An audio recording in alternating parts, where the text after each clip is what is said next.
이 시간 함께 나누실 말씀 마태복음 8장 1절에서 17절까지 말씀입니다. 신약성경 마태복음 8장 1절에서 17절까지 말씀 저랑 한 절씩 교독하도록 하겠습니다. 예수께서 산에서 내려오시니 수많은 무리가 따르니라.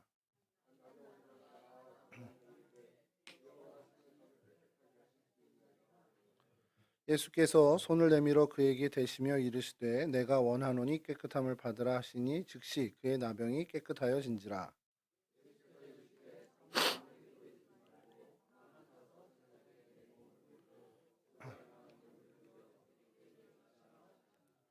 예수께서 가버나움에 들어가시니 한 백부장이 나와 간구하여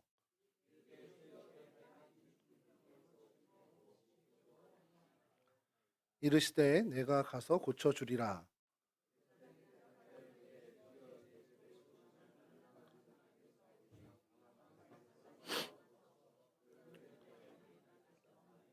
나도 남의 수하에 있는 사람이요 내 아래에도 군사가 있으니 이더러 가라 하면 가고 저더러 오라 하면 오고 내 종도로 이것을 하라 하면 하나이다.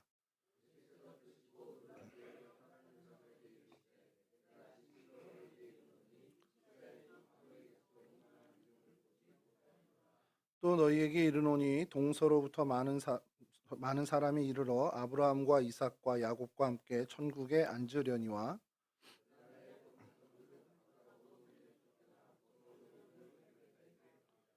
예수께서 백부장에게 이르시되 가라 네 믿은 대로 될지어다 하시니 그 즉시 하인이 나으니라.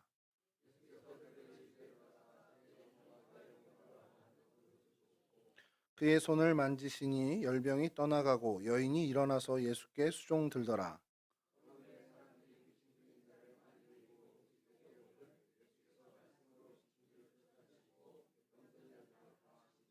함께 하시죠. 이는 선지자 이사야를 통하여 하신 말씀에 우리의 연약한 것을 친히 담당하시고 병을 짊어지셨도다 함을 이루려 하심이더라. 아멘. 예, 오늘 저희가 성경 속에서 만나볼 장소는 가버나움입니다. 가버나움은요, 이 헬라어인데 카페르나움이라고 해서 그 나훔의 동네, 나훔의 고을이라는 이름입니다. 그러니까 나훔이 뭐 구약 선지자의 나훔은 뭐 아닐 것 같아요. 근데 어쨌든 나훔이라는 사람이 그 마을에 좀 유명했던 사람인 것 같습니다. 그래서 나훔의 동네라는 이제 그 이름을 붙였던 그곳입니다. 어, 첫 번째 사진을 좀 보여주시면요, 갈릴리 호수가 있고요. 그 주변에 저희가 좀 익숙하게 그 들어본 베세다나 뭐 막달라, 디베랴 이런 그 마을들이 나오죠. 그 고을들이 나오는데 그 중에 이제 하나가 가버나움입니다. 그러니까 갈릴리 지역에 속해 있었고 여러분들도 많이 저희도 많이 들어본 성경에서 그래도 좀 익숙한 성읍 중에 하나입니다. 이곳에서 있었던 일들 중에 좀 제일 유명한 것으로 그냥 친다면 마태를 부르신 사건이 바로 이 가버나움에서 있었다라는 것. 그리고 많은 기적들을 베푸셨었고 오늘 본문에 있었던 이 이야기들도 여기서 이제 친히 나오죠. 그리고 요한복음에서는 가버나움에서 그 왕의 신하의 아들을 치유했다라는 기사도 이제 등장을 합니다. 들것에 실려온 그 중풍병자 이야기도 마가복음에 의하면 가버나움에서 일어난 이게 원래 히브리어로 그러니까 이스라엘 사람들이 쓰는 말로는 원래 코페르나훔이라고 해서 그러니까 마을 그리고 나훔 이렇게 해서 코페르나움인데 이게 헬라어 말로 이제 발음하다 보니까 그래서 카파르나움 이렇게 불렀고 저희 한글 성경에는 가버나움이라고 쓰여져 있는 그러니까 헬라어로 음독한 이름입니다. 나훔의 동네 말씀드린 것처럼 그 선지자 나훔은 아닌데 이제 추정하기로는 역사학자들이 추정하기로는 유대교 랍비 중에 이제 갈릴리 쪽에 유명했던 그 랍비가 탄훔이라는 랍비가 있었답니다. 저도 뭐 처음 알게 된 건데 이 탄훔이라는 랍비가 장사된 곳이 이곳이다라는 이제 그 구전이 있어서 그래서 그것이 이제 와전돼서 이제 지금 그들 아람어 그들이 쓰는 말 텔훔 뭐 이렇게 한 그렇게 언어 이렇게 텔훔이라고 이제 불리게 됐고 그게 이제 어떻게 보면 이 동네 이름이 되었다라는 설이 있는데 뭐 그것도 뭐 추정일 뿐이고요. 어떤 뭐 역사적인 근거나 정확한 이 동네의 어원은 나온 것은 사실 없습니다. 그냥 오래전부터 코페르나움이라고 불려왔고 그래서 오늘날의 그 동네 이름도 그냥 텔훔이라고 이제 부르고 있습니다. 그래서 구글 지도에서 텔훔이라고 치면 안 나오고요.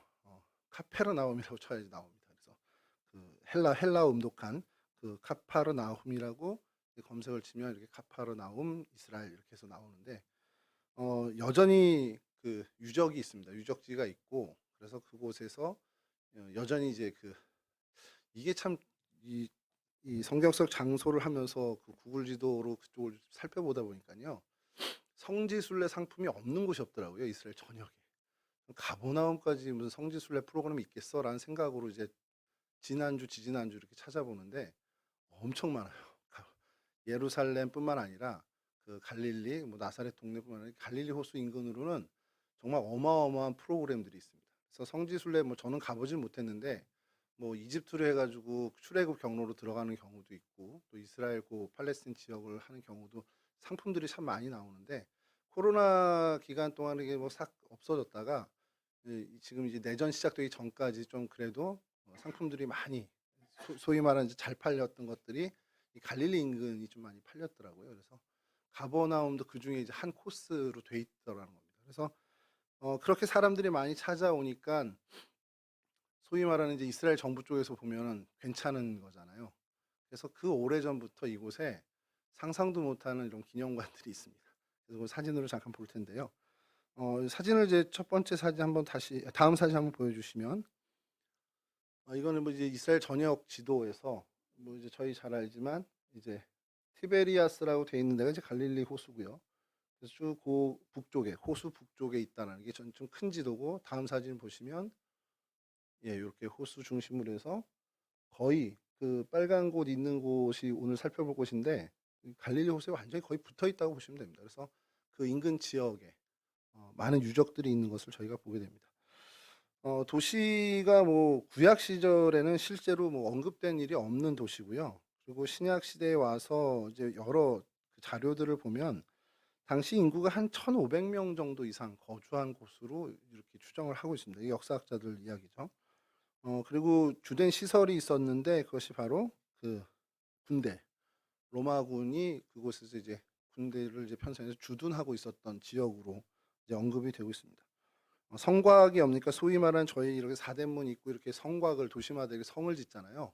그런 성이 없는 도시로도 좀 기록이 돼 있다고 합니다. 그러니까 큰 마을은 아니었다라는 거죠. 그냥 군대가 어떤 주둔하는 그래서 인구가 어느 정도 있는 그런 정도의 마을이었다라는 겁니다.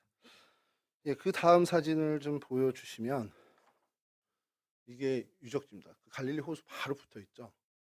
예, 이게 공중에서 찍은 사진을 이제 좀 캡처해 온 건데 가버나움 유적지를 이렇게 조성을 해서 그곳에서 이제 사람들이 성지순례 코스를 들어가는 경우를 좀 볼 텐데 이곳에 뭐 유대인들이 일단은 좀 많이 거주하고요. 아랍인들보다도 유대인들이 더 많이 거주하고 있다라는 것.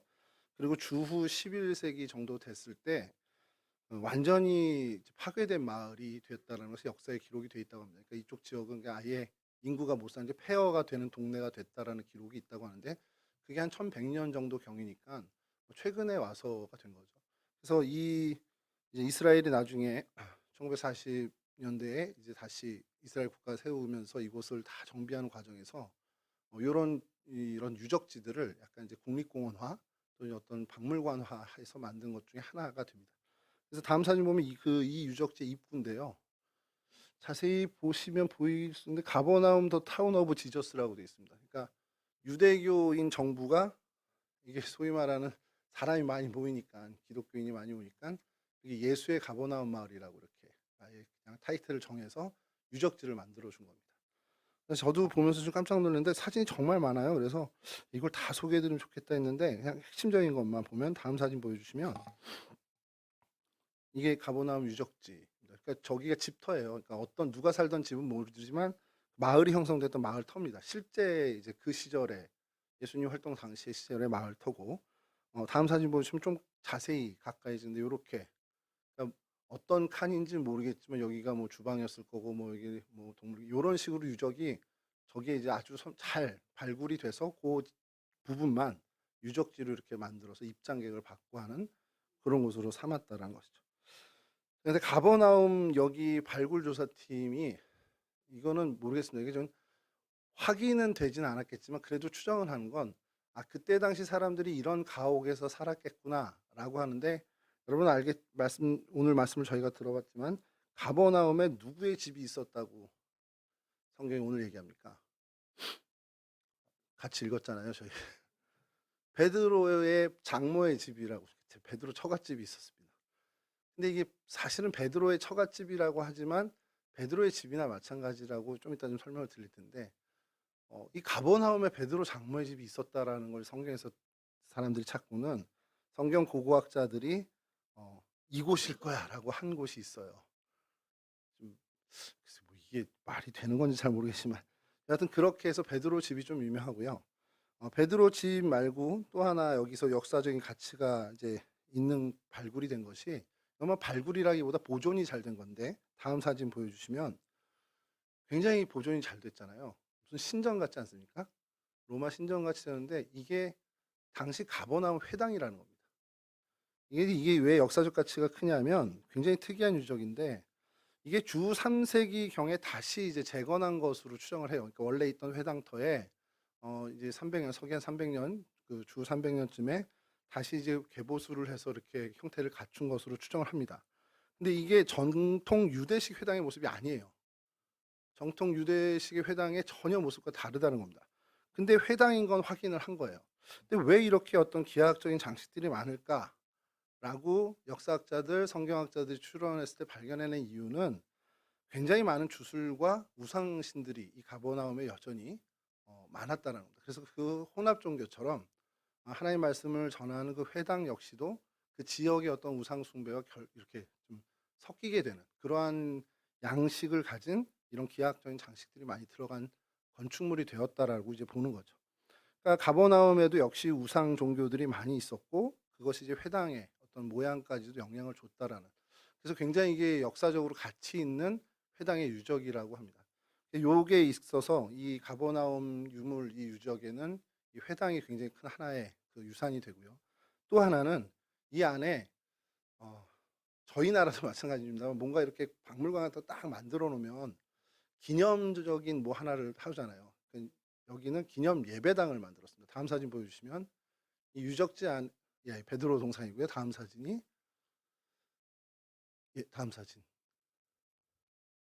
예, 요게 기념 예배당 내부인데, 그러니까 유적지 이렇게 타운을 만들어 놓고 이게 뭐 가버나움 예수마을이야 뭐 이렇게 해놓고는 이제 기념 예배당, 개신교인들, 기독교인들을 위해서 예배당을 이제 지어놓은 거죠. 정기적으로 예배가 있답니다. 그래서 그 예배당이 있는데 저 가운데가 뭐 같습니까? 뻥 뚫렸는데 세운상가 제가 뭐 얼마 전에 갔었다가 밑에가 유리바닥인 거예요. 그래서 왜 그런가 했더니 그 옛날에 있었던 그 세운상가 터에 거기도 유적이죠. 유적을 이렇게 해놓고 유리로 이렇게 딱 막아놓고 볼 수 있게 조명을 켜놨더라고요. 여기도 뭔가를 밑에 바닥에서 발견을 하고 그 위에다 예배당을 지은 겁니다. 그리고 유리로 해서 그곳을 볼 수 있게 해놓은 거죠. 저게 제가 순서를 아까 좀 잘못해가지고 전도사님께 전달한 건데, 베드로 동상이 다음에 나왔어야 되는데 베드로의 집터라고 그 고고학자들이 이제 추정하는. 그래서 다음 사진 보여주시면 이렇게 위에가 유리고요, 밑에가 이 집터 이렇게 해서 돼 있다라고 합니다. 아주 그 성지순례를 다녀오신 분들이 블로그에 아주 너무 잘 해놔가지고 그러니까 이런 식으로 베드로의 집이 가버나움에 있었다라고, 100%는 아닙니다만 그렇게 추정을 하는 거죠. 그래서 이런 고고학적인 성서 고고학적인 어떤 그 결실들이 굉장히 많이 있고, 발굴이 여전히 지금도 진행되고 있는 동네가 이 가버나움입니다.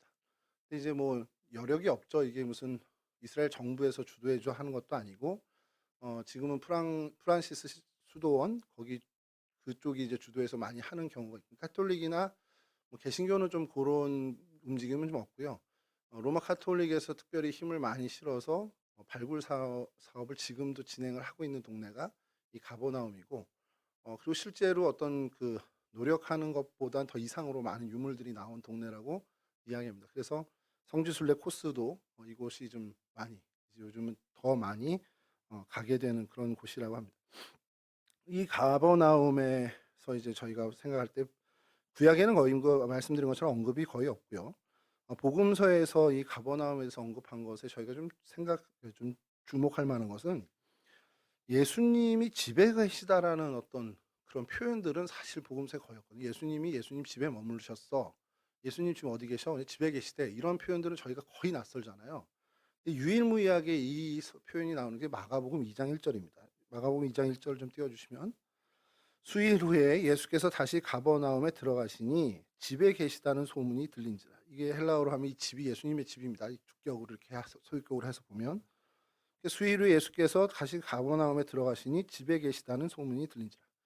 예수님이 집에 머무셨대. 예수님 집이 어딨냐? 집에 계셔. 이런 얘기를 할 수 한다. 그런 어떤 표현이 나온 것이 이 가버나움이 유일하다라는 것. 그리고 제자들과도 함께 많이 머무셨던 것들이 이제 성경에 등장하는데, 대표적으로 요한복음 2장 12절에 이렇게 되어 있습니다.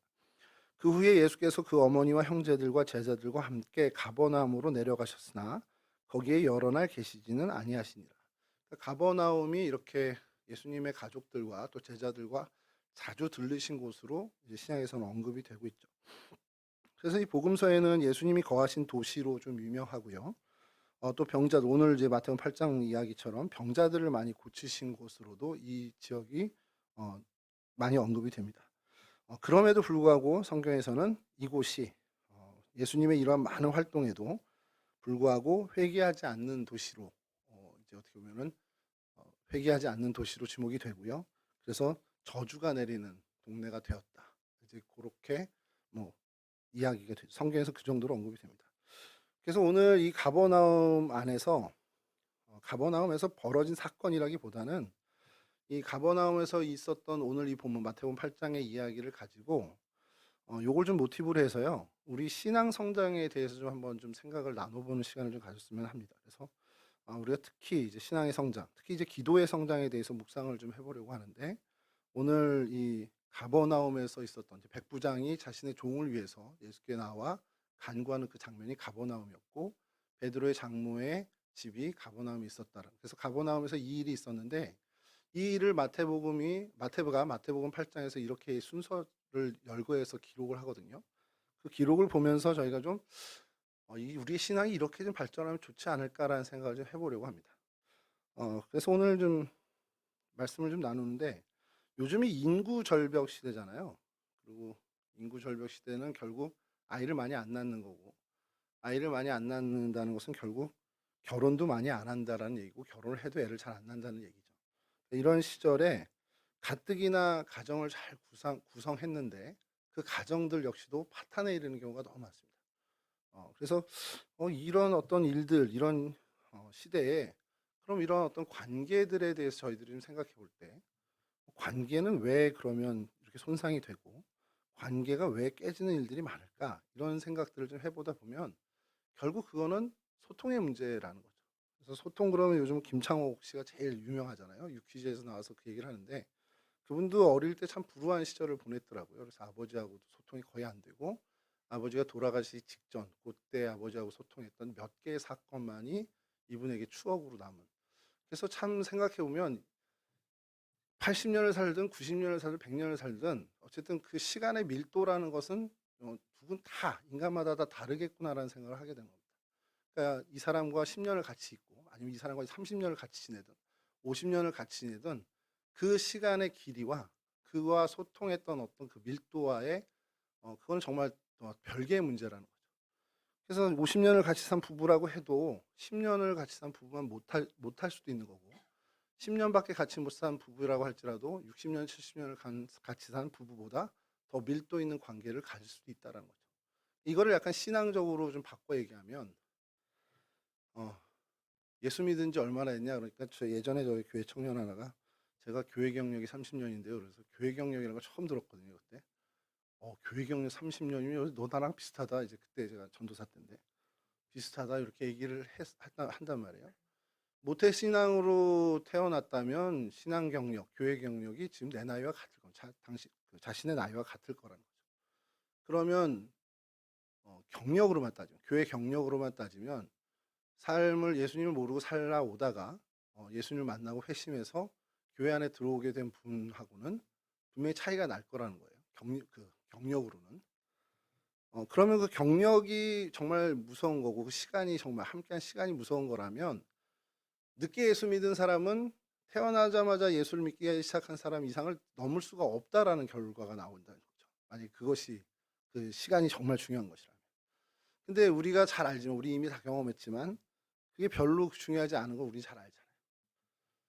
하나님과의 관계에서 시간이 물론 아주 의미 없는 건 아니지만 그 시간이 절대적이지 않다라는 걸 우리가 잘 알고 있습니다. 그러니까 하나님과의 소통에 있어서도 사실은 이 부분 시간이 많아서 뭐 더 깊어지고 시간을 많이 같이 가졌기 때문에 하나님과 더 가까워졌다는 것은 좀 다르다는 거죠. 그럼 뭐가 문제냐? 소통의 정도고 소통의 밀도의 차이라는 겁니다. 그래서 그 하나님과의 소통이 더 성장하는 것, 하나님과 소통이 더 밀도 있게 되는 것이 신앙의 성장이고 믿음의 성장이고 오늘 저희가 살펴볼 하나님과 소통은 기도니까 기도의 성장이라는 것을 좀 살펴보려고 하는 거죠. 그런 얘기가 있습니다. 그 어느 한 가정이 누구의 뭐 외도로 깨졌어요. 요즘 뭐 뉴스에도 많이 드러나고 있는 뭐 그런 얘기에 뭐그 가정이 이렇게 깨졌는데 뭐 남편은 혹은 아내의 어떤 외도로 깨졌다 이런 얘기를 하는데 어느 그 가정 전문 사역하시는 분이 나와서 얘기를 하는 게 제가 참 그 굉장히 깨달은 게 남편의 외도로 이 가정이 깨진 게 아니고 이미 이 가정이 깨졌기 때문에 그게 외도로 드러난 거다. 이런 얘기를 하시더라고요. 근데 그거를 되새기면 되새길수록 '아 참 맞는 말이다.'라는 생각이 드는 거예요. 근데 그게 부부와의 관계뿐만 아니라 부모와 자녀에도 마찬가지라는 거죠. 아이와 뭐 이렇게 엇나가고 부모와 자식의 관계가 깨진 것으로 드러나는 막 현상들이 있잖아요. 근데 그것이 그 아이가 뭐 사춘기를 심하게 타서 얘의 실수로 아버지와 관계가 깨진 게 아니라 이미 그 둘 사이에 소통의 문제가 있고 관계가 깨졌기 때문에 그것이 이 아이의 그 어떤 방황이나 비행으로 나타난 거라는 것이죠. 이게 근데 신앙으로도 적용하면 마찬가지라는 거예요. 하나님과의 관계에서 '아 저 사람 이제 신앙을 벗었구나.' 뭐 성경적인 표현으로 '믿음의 파선이 됐어.' 뭐 이렇게 되는 사람들이 우리 주변에 있습니다. 저도 굉장히 안타까운 것 중에 하나가 어릴 때부터 신앙생활을 같이 한 제 교회 친구들 중에는 그러니까 차라리 안 믿었던 때보다 더하게 이제 엇나간 친구들이 있어요. 그런 친구들을 보면서 어떤 그들이 상처받았던 그 사건 뭐 그런 것 때문에 이게 '쟤네가 신앙이 정말 놓쳐지고 신앙을 잃어버렸나.'라는 생각을 하다가 이미 하나님과의 관계가 깨졌기 때문에 그게 현상으로 드러난 거라는 생각을 좀 하게 됩니다. 여하튼 이런 어떤 관계나 이런 데서 소통이 깨진 것으로 인해서 소통이 어떻게 보면 하나님과 원활하지 못한 것으로 인해서 관계까지 깨어지는 것을 저희가 보게 되는데 제가 이런 생각을 하다가 이제 유튜브 알고리즘을 통해서 예전에 봤던 영화가 한번 다시 제가 이렇게 접하게 됐습니다. 좀 홍보 좀 해야 될 것 같은데 슬픔보다 더 슬픈 이야기라는 권상우와 이보영 씨가 나온 그 영화인데요. 거기서 한 장면이 있어서 여러분들 소개를 해 드리면 여자가 묻습니다. 남자한테 남친구죠. "야 너 나 사랑하니?" 이렇게 물어요. 그랬더니 남자들 대부분 어떻게 대답합니까? 여러분 뭐 아내분들이 남편한테 "나 사랑해?" 물어보면은 어떻게 대답 보통 하세요? 뭐 "사랑해." 이렇게 하는 분도 계시지만 대부분은 "야 그거 말로 해야 하니?" 이렇게 얘기한단 말이에요. 이 주인공도 그렇게 합니다. "너 나 사랑해?" 그랬더니 남자가 "야 그걸 말로 해야 하냐?" 그랬더니 여자가 얘기해요. "야 말 안 하는데 어떻게 알아?" 남자가 뭐라고 대답하는지 아세요? 제가 이 영화를 좋아하는 이유입니다. "아 그럼 벙어리는 어떻게 사랑하냐?" 이렇게 얘기를 해요. 말을 못하는 사람은 그러면 사랑을 표현 못하나? 저 되게 많이 생각을 했던 부분이거든요. 아니 뭐 거기에 뭐 지금 이런 얘기했더니 제 친구는 뭐 "야야 수어 있잖아." 뭐 이렇게 얘기하는데 그거 말고요. 진짜 말로 하지 않는다고 해서 사랑이 전달이 안 되냐? 그건 분명히 아니라는 거죠. 대부분의 남편들이 아내에게 사랑한다라는 표현을 잘 못합니다. 뭐 한국 사회도 그렇고 뭐 요즘은 모르겠습니다. 요즘 세대는 모르지만 저희 세대 이상은 다 그렇습니다. 그렇다고 그러면 아내가 내 남편이 나를 사랑하는 걸 모릅니까? 그렇지 않잖아요. 다 알거든요. 제가 여기서 하나님과 우리 사이에서도 좀 생각해 봤어요. 저는 이제 목사다 보니까 청년들이나 이제 지도하던 그 학생들에게 기도 많이 하라고 그러죠. 아니야 속으로 기도하는 것도 좋지만 입술 열어서 기도해야지 뭐 훈련 차원에서 얘기하는 겁니다만 그럼 하나님한테 우리가 입술을 열어 얘기 안 하면 하나님 모르실까요? "하나님 나 사랑해요."라는 표현을 제가 못하는데 하나님 사랑하는 마음이 있어. 근데 말로는 못해. 그러면 하나님이 모르실까요? 아신다는 겁니다. 그러니까 저희가 하나님과의 소통의 문제는 뭐 정확히 기도의 시간을 가져서 하나님과 기도하고 이런 것들도 포함되지만 설령 그것이 아니더라도 내 진심이 하나님께 닿을 수 있다라는 걸 우리 전제해야 한다라는 것을 좀 이야기하는 겁니다. 자 그러한 소통 말이 있든 없든 그거 상관없이 하나님과의 교류, 하나님과의 소통이 있다 없다가 굉장히 중요하다라는 건데, 이 부부 간의 소통이 단절될 때 그 관계가 파경에 이르고, 또 자녀와 그 부모와의 그 관계에서도 이 소통이, 언어만 얘기하는 게 아닙니다. 소통이 단절될 때 그 관계가 깨지는 것처럼 하나님과 우리와의 그 관계에서 이 소통이 불통이 되면 분명히 우리는 관계의 손상을 입을 수밖에 없다는 겁니다. 이거는 굉장히 우리가 좀 두렵게 생각해야 되는 거예요. 하나님 늘 날 언제나 사랑하시니까 그럼 뭐가 문제가 있겠어. 이렇게 뭐 안일하게 생각하시는 경우에 꼭 경고를 해 주고 싶은 게 아니라는 겁니다. 하나님과의 소통에도 불통이 생기고 소통이 원활하지 않으면 그 관계는 반드시 손상되게 돼 있다는 거예요. 하나님 편의 실수가 아니라 우리 편의 실수가 아니라 그것은 그렇게 돼 있게 돼 있다는 겁니다.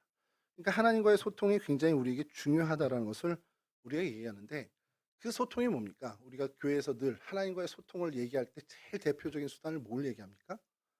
기도를 얘기합니다. 서론이 길었습니다. 이 기도를 좀 얘기해 보려고 그러는 겁니다. 하나님과 우리 사이에, 그리고 우리의 신앙생활에 기도가 사라졌다를 한번 가정해 보시죠. 우리가 신앙생활하는데 말씀은 많이 읽어요. 설교도 많이 듣습니다. CCS TV, CBS TV 많이 봐요. 근데 내가 하나님을 향해서 마음을 열고 하나님께 아뢰고 하나님을 생각하고 하나님을 묵상하고 하나님께 기도하는, 그 통틀어 모든 그 기도의 형태를 다 해서 기도가 빠졌다. 그럼 하나님과의 소통은 없는 겁니다. 그게 되게 좀 핵심이라는 거예요. 그래서 기도는 하나님과의 대화임에 동시에 우리와 하나님의 그 끈, 그것을 정말 절실하게 보여주는 굉장히 좋은 수단이고 필요한 수단이라는 것이죠. 그래서 기도를 하나님께 드릴 때 그 기도를 통해서 뭐 말로 드려지든 행동으로 드려지든 어떤 형태로는 간에 드려지는 그 기도를 통해서 하나님과의 관계가 계속해서 우리는 가까워지고 밀접하게 되고 그 거리를 유지하게 된다는 거죠. 여러분, 그래서 성경에서 쉬지 말고 기도하라라는 사도 바울의 권면이 있다는 겁니다. 끊임없이 우리는 하나님과 소통해야 한다는 거죠. 그게 우리의 신앙의 정말 베이스 중에 베이스라는 거예요. 자, 이 쉬지 말고 기도해야 하는 것들, 뭘 구하는 기도도 좋고 모두 좋습니다만, 여하튼 이 기도를 주님께서 우리에게 요구하셨고 우리는 그것을 의무로, 또 한편으로는 특권으로 받아들이고 이 기도의 생활에 최선을 다하고 있죠. 그 이유는 하나님과의 소통을 위해서고 하나님과의 관계가 파국으로 이르지 않기 위해서, 하나님과의 관계가 더욱더 긴밀해지고 더 돈독해지기 위해서 우리의 신앙생활의 이 기도는 우리가 항상 힘쓰고 노력하는 부분이라는 겁니다. 자, 그럼 이제 여기서 이 기도가 어떻게 발전해야 되느냐라는 것을 좀 생각해 볼 필요가 있다는 거죠. 어릴 때 보면요, 제가 이제 어릴 때 자라면서 이게 기도라는 걸 이제 처음 어머니한테 이제 배우게 되고 경험하게 되는 그 시절에, 그 시절의 기도는 다 하나님께 구하는 것밖에 없었습니다. 저만 그런 거 아니잖아요. 다 그러신데 많이 처하고 계신데, 하나님께 다 받기 위해서 뭐 주세요가 제일 많았어요, 사실. 그리고 철이 들고 이거는 좀 내가 좀 지양하고 좀 고차원적인 기도로 나가야 되지 않겠어 하는 마음을 가져도 어쨌든 이 제 밑바닥에는 하나님께 늘 구하는, 제가 갖고 싶은 것이 됐든 필요한 것이 됐든 구하는 기도를 늘 하게 됩니다. 자, 오늘 본문에 등장하는 나병 환자의 모습을 좀 보면요. 오늘 본문에 세 사람을 저희가 살펴보려고 하는데, 첫 번째는 나병 환자입니다. 두 번째는 말 그대로 백부장이고요. 세 번째는 이제 베드로를 볼 건데, 이 나병 환자는 정말 정말 필요한 것이 있었습니다. 그 인생에 정말 해결해야 할 문제가 있었습니다. 그러니까 죽더라도 이건 해결을 받아야 되는 문제인데 바로 병의 문제입니다. 약함의 문제였죠. 자, 그래서 이 병의 문제, 이 병 낫는 문제를 놓고 주님께 찾아갑니다. 결단을 하고 찾아간 거죠. 사실 당시 사회 분위기를 보면 나병 환자가 돌아다니는 것조차도 말도 안 되는 건데, 이 가버나움 인근에 주님이 오셨다는 얘기를 듣고 주님께 찾아가서 병 낫기를 구하죠. 그래서 주님께서는 그의 그 간구, 우리로 치면은 하나님 이것 좀 해결해 주세요, 이거 도와주세요, 이거 주세요 하는 그 기도입니다. 그거를 주님께서 들으시고는 오늘 본문의 4절 말씀인데요. 예수께서 이르시되 삼가 아무에게도 이르지 말고 다만 가서 제사장에게 내 몸을 보이고 모세가 명한 예물을 드려 그들에게 입증하라 하시니라. 자, 깨끗이 나음을 입게 해주시고는 이 말씀을 하신 거예요. 제사장을 찾아가 예식을 행하라는 겁니다. 이건 율법이 정해놓은 그 어떤 절차기 때문에 그 판정을 받아야 이 사람이 진짜 원했던 병 낫는 거를 원한 것도 있지만 그거는 사회에 복귀할 수 있는 일상으로 복귀할 수 있는 것을 원했던 거기 때문에 병 나은 것을 해결해 주고 그가 일상으로 돌아갈 수 있는 절차에 대해서 확실히 얘기를 해준 겁니다.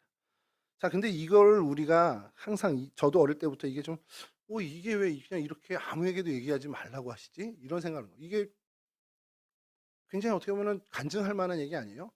'내가 주님께 나가서 기도했더니 이렇게 나를 낫게 해 주셨어. 이게 나을 수 있는 병이 아니잖아. 근데 이렇게 낫게 해 주셨어.'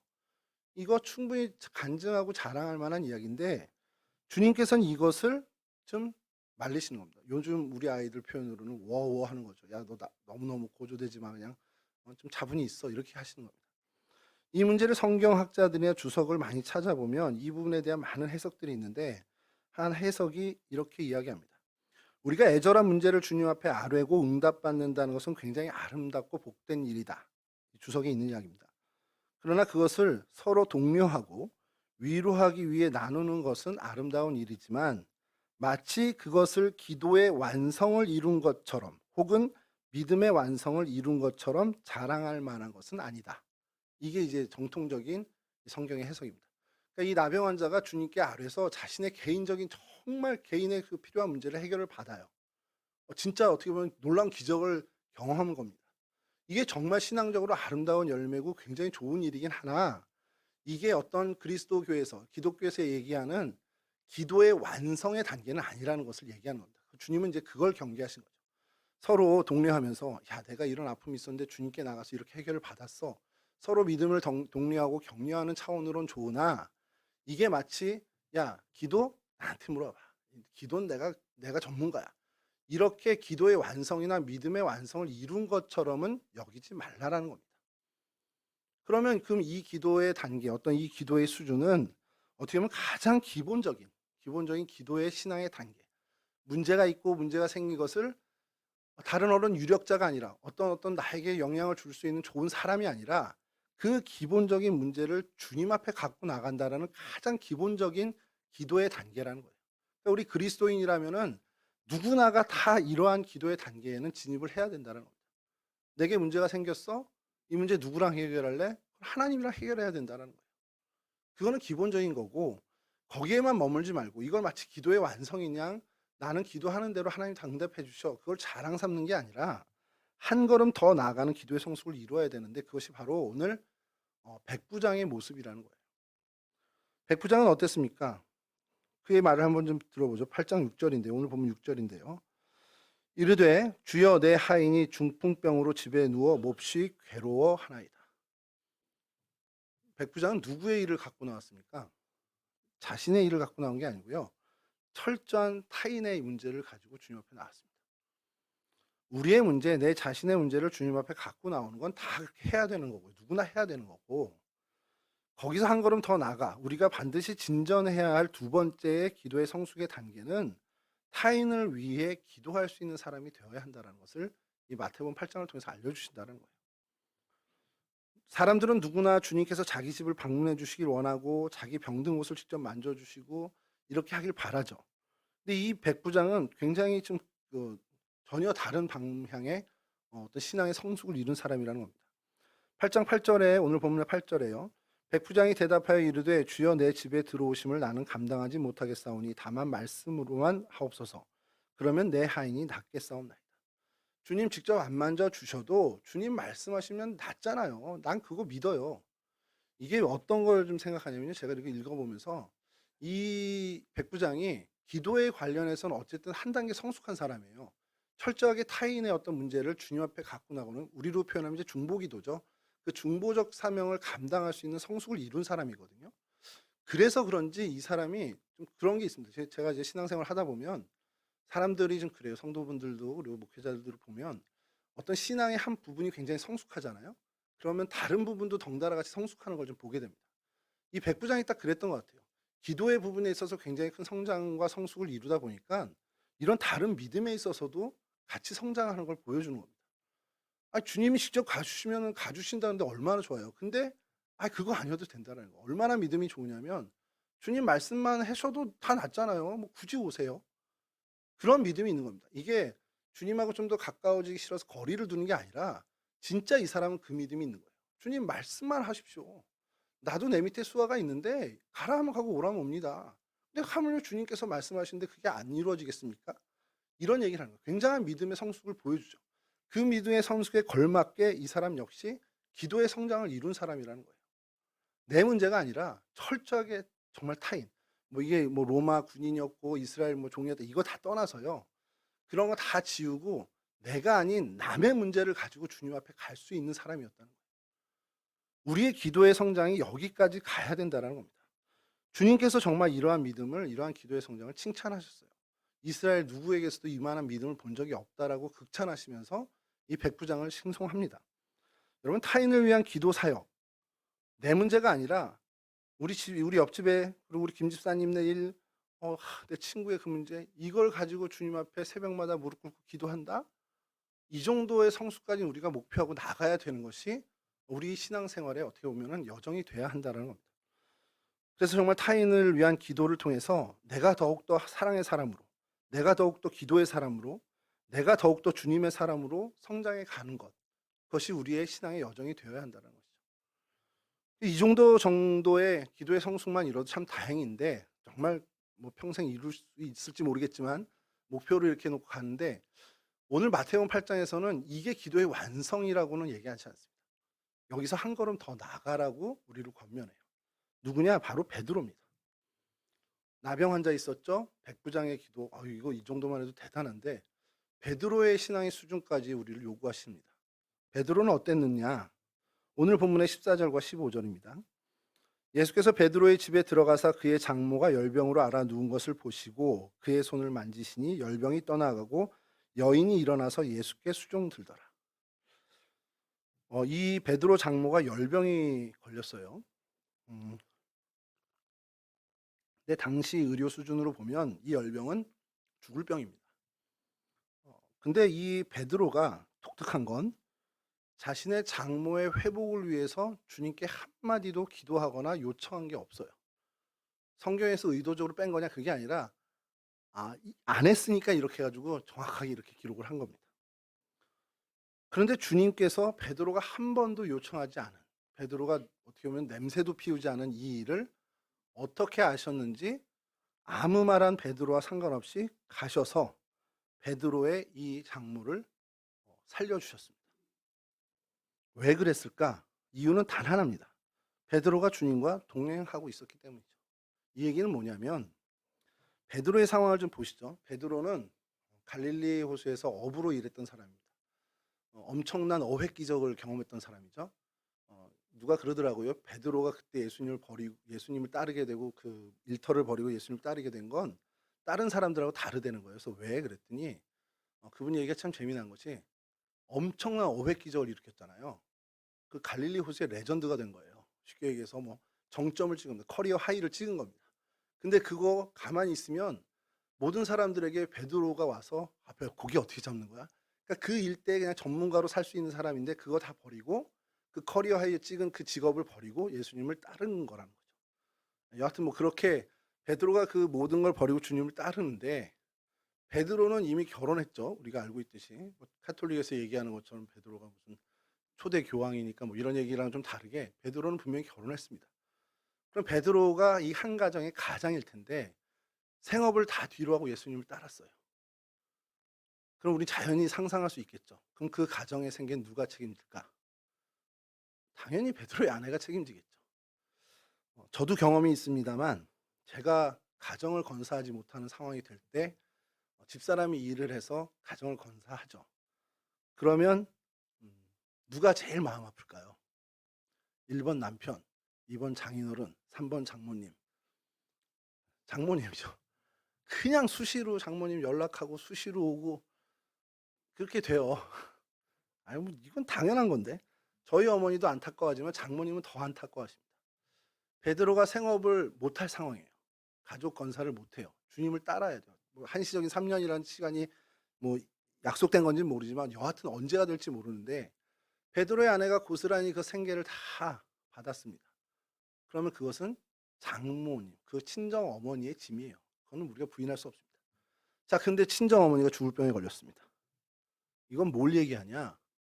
베드로 집의 생계가 이제 끝났다라는 겁니다. 그럼 어떻게 돼요? 베드로가 주님과 결별하고 다시 돌아갈 수밖에 없는 상황이라는 겁니다. 이런 상황이에요, 지금 이 상황이. 근데 베드로는 한마디 기도를 안 해요. 왜 안 할까요? 이게 여러분 기도의 최정점의 수준입니다. 군대 가는 자녀들이 있잖아요. 제 조카도 지금 얼마 제대가 안 남았는데 저희 형이 지금도 걱정합니다. 부대를 어디로 옮겼대. 어떻게 해야 돼요? 저희 형 현역을 안 나와 잘 모르더라고요. 형 신설부대 가면 더 좋아. 걱정하지 마. 간부 없는 데가 더 좋은데 이제 그런 얘기를 해주면서 위로를 해줬는데 군대 간 아들 걱정한다고 해서 2년치 뭐 먹을 거라든지 2년치 어떤 뭐 생필품을 싸보내는 부모는 없습니다.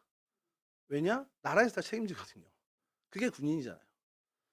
주님도 마찬가지입니다. 우리가 주님과 동행하는 삶을 살면 주님이 우리를 쓰시기로 한다면 주님이 그냥 책임지시는 거예요.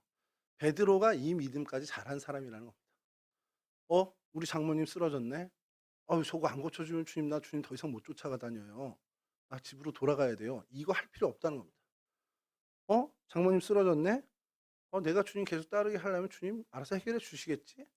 이 믿음을 가져야 된다는 거예요. 주님과 동행하는 삶, 이 단계가 되면 주님께서 우리의 모든 것을 책임지시기 때문에 사실상 이거 필요해요, 저거 필요해 하는 기도가 어느 의미에서는 필요 없다라는 겁니다.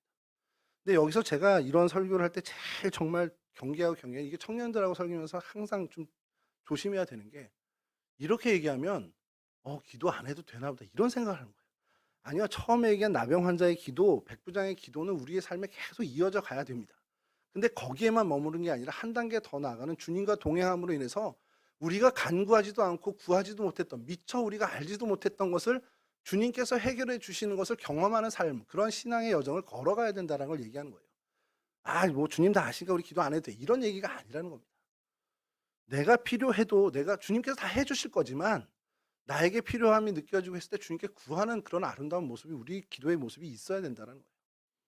주님께서도 말씀하시잖아요. 네가 알아도 양떼의 수요를 알게 해줘도 너희가 직접 구해야 내가 주겠다라는 주님께서는 그렇게 왜냐하면 소통을 하시자는 거죠. 그런데 우리의 목표는 거기에 있지 않아야 되는 거예요. 하나님께 한마디 하면 하나님이 응답해 주시고 두 마디 하면 두 개 응답해 주시고 그런 게 아니라 우리가 주님과 동행하는 삶을 사는 것으로 우리의 기도의 수준을 신앙의 수준을 올려놔야 되는 그 목표는 잃지 말자라는 거예요. 죽을 때까지 해도 이 단계까지 다다르지 못할 수 있습니다. 저는 못할 것 같아요. 이 단계까지 못할 수 있을 것 같아요. 그러나 우리의 방향은 놓치지 않아야 된다는 겁니다. 그래서 주님께서 가끔 저희에게 용기를 주시잖아요. 진짜 뭐 간헐적이지만 미처 간구하지 못한 것도 주님께서 책임져 주시는 것을 우리 인생에서 경험합니다. 우리 신앙의 여정에서. 이거구나라고 싶은 그런 주님의 응답을 우리가 경험할 때가 있잖아요. 그 수준의 신앙의 삶을 우리가 살아야 된다는 거예요. 베드로가 이 모든 것이 정말 그에겐 절실한 겁니다. 그의 가정의 생계, 아내를 생각하고 자녀를 생각할 때 이것은 이 베드로 장모의 열병은 정말 심각한 문제입니다. 그러나 주님과 동행하고 있음으로 인해서 그것을 구하지 않아도 주님께서 책임져 주시는 주님께서 알아서 그 모든 것을 만들어 주시는 그러한 신앙의 경험이 우리 가운데 필요하고 그 수준까지는 우리가 가야 하는 것을 목표로 삼아야 한다는 것이죠. 우리 인생에 정말 우리의 인생을 주님께서 책임져 주신다. 그것이 그냥 하나님 우리를 사랑하기 때문에 내가 엇나가고 막 하나님을 배반하고 살아도 해주는 게 아니라 주님과 동행함으로 있으며 주님이 어디든 우리를 이끌 때 그것을 아멘으로 순종하며 따라가는 그 삶을 살 때 하나님이 그 하나님의 일을 이루시기 위해서 우리 각자를 통해서 이루시고자 하시는 그 하나님의 뜻을 위해서 우리에게 필요한 모든 것들은 하나님이 책임져 주신다는 그 믿음으로 우리가 나가야 된다는 거죠. 그 믿음 갖고 살아야 한다는 겁니다. 물론 어렵습니다. 세상의 어떤 이 풍파라든지 세상의 삶의 정황들이 우리가 그러한 믿음까지 나가는데 참 쉽지 않겠지만 우리가 놓치지 않아야 한다는 거죠. 우리의 목표는 저기다. 우리의 목표는 그러한 삶이다. 주님과 동행하는 삶, 주님과 정말 늘 함께하는 삶이다. 이것만큼은 놓치지 말고 살아가야 하는 그런 여정을 걸어가야 한다는 겁니다. 바라기는 여러분 이와 같이 정말 주님과 동행하는 그 삶의 성수, 그 믿음의 성수까지 이루시기를 주님의 이름으로 축원합니다. 그래서 정말 주님께서 우리의 모든 것, 뭐 쓸 것, 뭐 필요한 것 이거 다 토탈해서 정말 우리에게 필요한 모든 것 공급하시고 책임져 주시는 그 놀라운 하나님의 은혜를 매일매일 누리며 살아가실 수 있기를 주님의 이름으로 간절히 축원합니다.